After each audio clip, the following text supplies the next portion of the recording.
జోహార్ doctor BR Ambedkar. దళితుల ఐక్యత, SC ST BC మైనార్టీల ఐక్యత.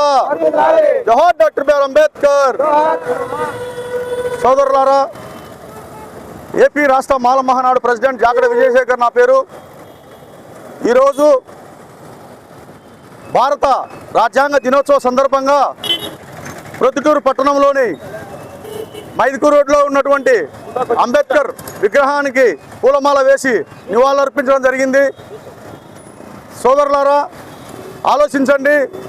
భారత రాజ్యాంగం రచించినప్పటి నుంచి ఈ భారతదేశంలో ఉన్నటువంటి పౌరులందరూ సమానమేనని, కులాలకు మతాలకు ఎటువంటి భేదాలు లేకుండా ఈ భారతదేశంలో రాజ్యాంగం కల్పించింది ఏంటంటే ప్రతి ఒక్కరూ సమానంగా బ్రతకమని, ఒకరు ఎక్కువ ఒక తక్కువ అని చెప్పేసి కాకుండా అందరూ భారతదేశంలో ఉన్నటువంటి పౌరులందరూ సమానమేనని, మానవులందరూ సమానమేనని ఈ యొక్క రాజ్యాంగం ద్వారా మనకు హక్కులు ఏర్పడడం జరిగింది.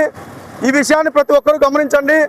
ఒకరు తక్కువ ఒకరు ఎక్కువ అనే విషయాన్ని పక్కన పెట్టి మనమందరము ఐకమత్యంగా ఉండి రాజ్యాధికారం కోసం ప్రయత్నం చేయాలని చెప్పేసి ఈ యొక్క అంబేద్కర్ గారు చెప్పడం జరిగింది.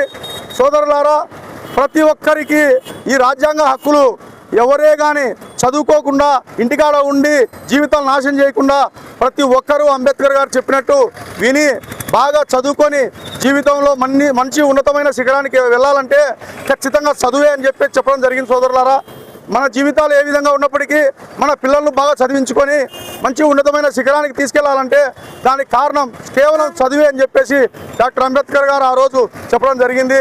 ఆయన జీవితంలో కూడా ఆయన ఎంతో పేదరికంలో పుట్టినప్పటికీ ఆయన ఖచ్చితంగా చదువుకొని చిన్న వయసు నుంచి మంచి జ్ఞానవంతునిగా మంచి ఉన్నతమైన చదువులు చదివి విదేశాల్లో చదివి ఆయన ఈరోజు రాజ్యాంగం రచించే స్థాయికి వచ్చినాడంటే ఆయన కేవలం చదువుకునేందువల్లనే. సోదరులారా, ఆ విషయం గమనించండి.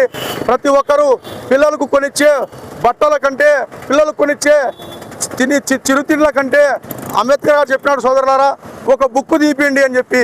ఆ విధంగా ప్రతి ఒక్కళ్ళ పిల్లలకు బుక్కులు తీపిచ్చి ఆ బుక్కులు చదివే విధంగా తల్లిదండ్రులు నేర్పియాలని చెప్పి చెప్తున్నాం సోదరులారా.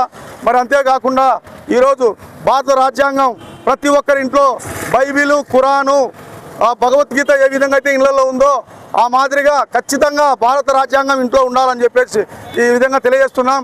ప్రతి ఒక్కరూ పిల్లలు భారత రాజ్యాంగం పట్ల అవగాహన ఎప్పుడైతే ఉంటుందో ఈ సొసైటీలో బ్రతకడానికి వాళ్ళకు కావాల్సినటువంటి హక్కులేంటి, వాళ్ళు ఏ విధంగా బ్రతకాలా, ధైర్యంగా సమానంగా ఏ విధంగా బ్రతకగలగాలా, వాళ్ళు వేసే డ్రెస్సులు ఏ విధంగా వేసుకోవాలా, ఖచ్చితంగా అంటరాని వాళ్ళ వల్లే ఉండకుండా ఖచ్చితంగా వాళ్ళు మంచి డ్రెస్సులు మెయింటైన్ చేసి వాళ్ళు కూడా అగ్రవర్ణాల వల్లే ఉండాలని డాక్టర్ అంబేద్కర్ గారు చెప్పినారు. సోదరులారా, మనం ఎంత పేదరికంలో ఉన్నప్పటికీ వాళ్ళకు కావాల్సిన దుస్తులు కానీ, వాళ్ళకు కావాల్సిన పుస్తకాలు కానీ, వాళ్ళకు కావాల్సిన చదువులు కానీ ఖచ్చితంగా చదివించి వాళ్ళు మంచి మార్గంలో నడిచేలా తల్లిదండ్రులు ప్రవర్తించాలని చెప్పి చెప్తున్నాం.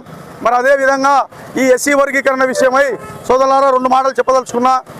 ఎస్సీ వర్గీకరణ అనేది ఎస్సీ మాదిగ సోదరులు చెప్పే విషయం ఏంటంటే మాలలు ఖచ్చితంగా మా యొక్క రిజర్వేషన్ను దోచుకుంటున్నారు, మమ్మల్ని చాలా ఇబ్బంది పెడుతున్నారు, మమ్మల్ని వెనకబడడానికి కారణం మాలలే అంటున్నారు. సోదరులారా, ఈ భారతదేశంలో రాజ్యాంగం ఆర్టికల్ 341 ఏం చెప్తుందంటే సోదరులారా ఖచ్చితంగా భారతదేశంలో ఉన్నటువంటి అందరూ సమానమే. ఈ 15% రిజర్వేషన్ అనేది ఎస్సీలకు ఖచ్చితంగా అందరికీ వర్తించాలి. సోదరులారా, మాలలు ఎక్కువ మాదిగలు తక్కువ అనేది ఏం లేదు. ఉపకులాలు 59 కులాలకు ఖచ్చితంగా అందరికీ సమాన హక్కులు ఉన్నాయి. సోదరులారా, అందులో బాగా చదువుకున్న వాళ్ళకు మాత్రమే వాళ్ళ యొక్క మెరిట్ను బట్టి ఉద్యోగాలు వస్తాయి. సోదరులారా, మాలలు అని చెప్పేసి ఉద్యోగాలు ఏమి ఇవ్వరు, ఒక దోచుకునేదానికి అవకాశం లేదు.